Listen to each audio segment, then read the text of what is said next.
I didn't expect to be so turned on by you grabbing my face and spitting in my mouth just to suck it all back up and finish with a long, sloppy kiss. First of all, Allahu Akbar. I've gone through a lot of changes internally, and as a result, my outer world has completely crumbled. I've outgrown where I am. The facade is fading, alhamdulillah. Hey guys, welcome back to Shkrets. Today, we're getting deep into one of the biggest aesthetic shifts social media has ever seen. If you were online anytime in the past decade, you know exactly what I'm talking about. The IG Baddie era. This was all about heavy contour, bold lips, big curves, and that confident, don't mess with me vibe. Around 2014, this look completely took over Instagram, creating a whole generation of influencers, models, and it girls. If you weren't fitting into that mold, you might have felt invisible online. It wasn't just a trend, it became a whole lifestyle. Now, fast forward to today, and that look is slowly starting to fade out. But here's the thing, it's not just fading quietly. Instead, we're seeing the rise of a totally different vibe. Something people are calling the Christian girl or clean girl aesthetic. Imagine soft, natural beauty, minimalist fashion, a focus on simplicity and even faith. And get this, some of the biggest faces of the Baddie movement are now embracing this look, leading a lot of people to ask, is this a genuine change? Or is this just the latest in look to keep up with?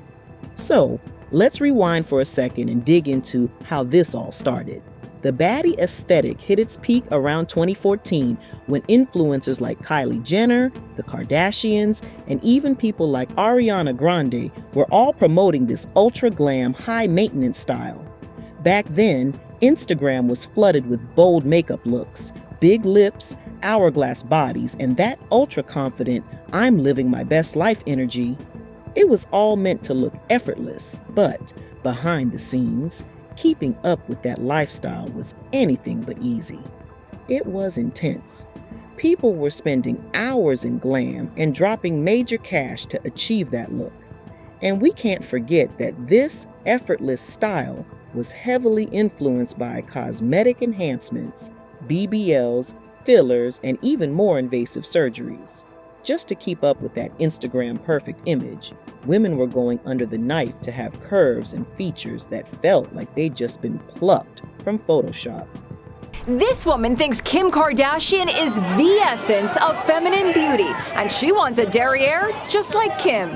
Now 25-year-old Ananda Bonaldo is going under the knife for a Brazilian butt lift. The Brazilian butt lift is one of the most popular cosmetic procedures in the country, but it is also said to be the deadliest. A big concern is that fat is injected into the wrong place and can directly travel to the heart or into the lungs, resulting in death.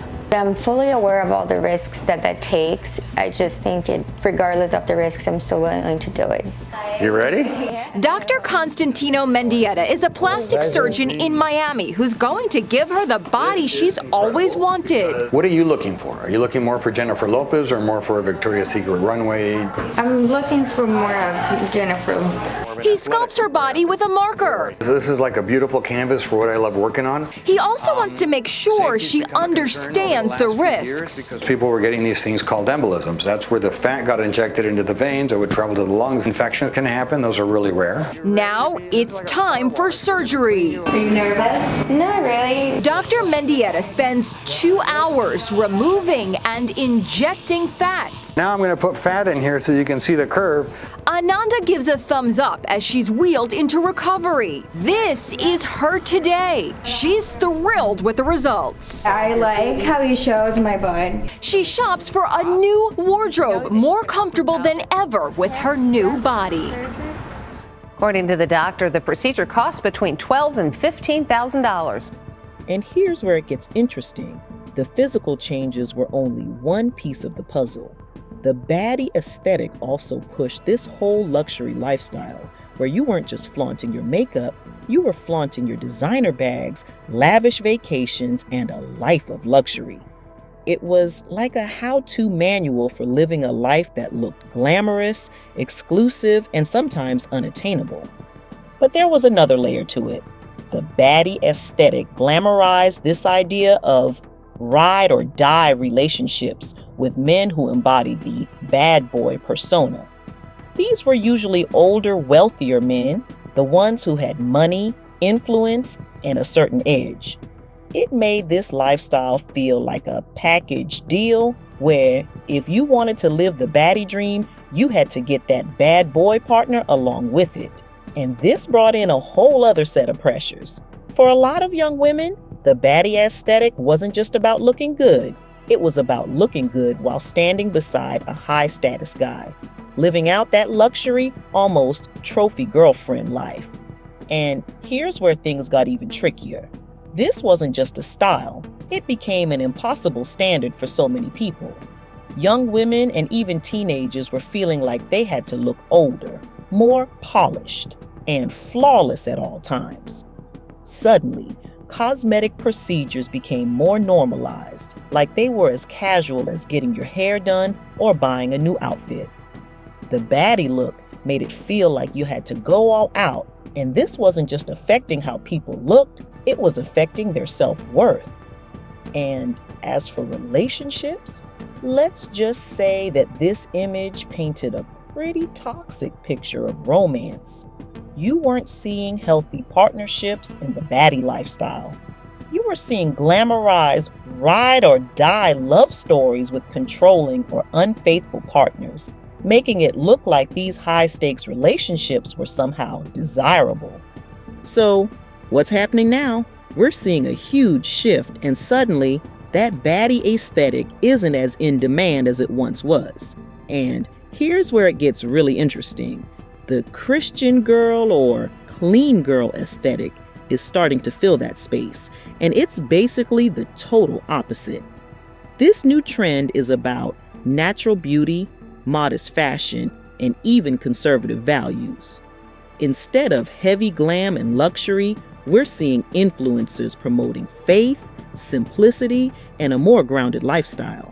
The clean girl aesthetic is all the rage right now, with her slicked back hair, glossy lips, and gold jewelry. But this look isn't exactly new. Today it's attributed to celebrities like Hailey Bieber and Bella Hadid. But all of these style choices have been staples among Black, South Asian, and Latina women for decades. According to Impact, the problem isn't that non-Black and non-brown women are using a clean girl aesthetic. The problem is that slicked back hair, gold hoops, and clear lip gloss are being treated as a new aesthetic white women created. This is so angering because these are traditions and appearances that we were taught to be ashamed of. Black and brown women are rightfully frustrated, especially because historically this look was not considered acceptable. In fact, it was deemed trashy or ghetto. It's hard to see something they were bullied for suddenly becoming trendy thanks to white women. I remember in elementary school never wanting to have a slick back braid with oil in my hair because I knew that I'd get made fun of. If we want to take part in and enjoy the clean girl aesthetic, at the very least, we have to acknowledge who it came from. And it's not just new faces embracing this look. Some of the biggest names in the baddie movement are now pivoting hard. And I mean, seriously pivoting. We're talking about people like Blac Chyna, who recently announced her conversion to Christianity and made waves for removing her fillers and reversing her cosmetic surgeries. Blac Chyna, now going by her birth name Angela White, has been vocal about her spiritual journey, describing it as a rebirth. Her decision to step away from the hyper-glamorous, exaggerated look that defined much of her career feels like a direct response to the over-the-top baddie aesthetic she once embodied. From being a reality TV star and former exotic dancer to promoting a more modest, faith-driven lifestyle, Angela's transformation has raised eyebrows. Is it genuine, or is it another reinvention in a career marked by dramatic shifts?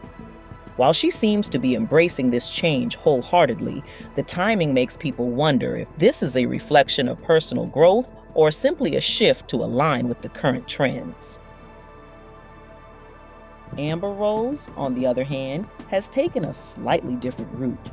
Known for championing body positivity and owning her sexuality during the height of the baddie era, she's now stepping into more political and socially conscious discussions. Amber, who gained fame as Kanye West's ex and for her bold, unapologetic presence, has shifted gears by focusing on raising her sons and advocating for women's empowerment in a less performative way.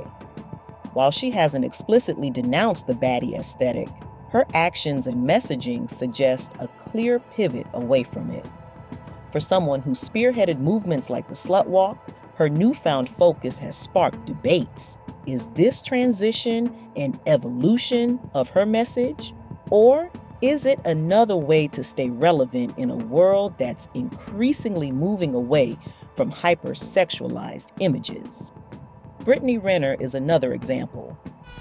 I didn't expect to be so turned on by you grabbing my face and spitting in my mouth, just to suck it all back up and finish with a long, sloppy kiss.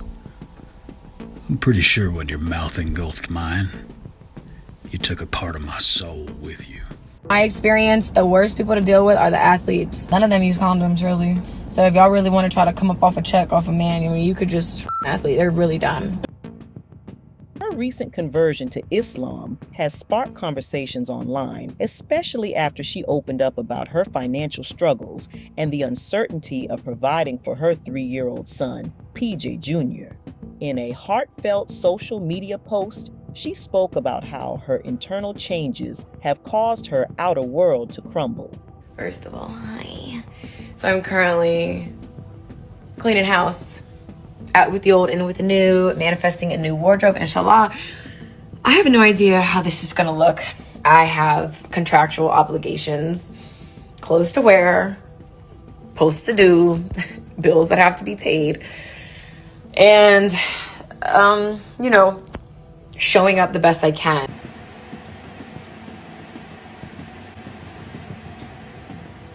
Wearing a khimar, she shared her faith in Allah as her anchor during this turbulent time.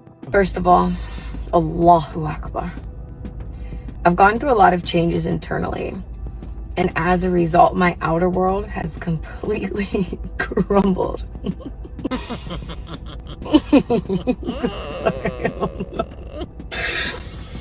Woo! Wow. Leaving me incredibly uncertain in just about every area in my life. I have no idea where I'm going to live or how I'm going to provide for my son. I have no idea where I'm going to live or how I'm going to provide for my son. But Allah has moved mountains for me, and I trust that this will be no different. I've outgrown where I am. The facade is fading, alhamdulillah. And I'm at a place where I don't want anything that doesn't have my name on it. Take it away. It serves no purpose here. And I don't want a penny more than I'm meant to have, because I can do a lot with a little.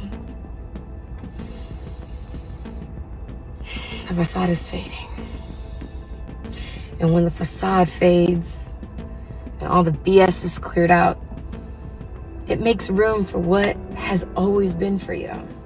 However, her vulnerability was met with backlash, with critics pointing out her child support payments and questioning whether her transformation is genuine or another chapter in a long pattern of public reinvention.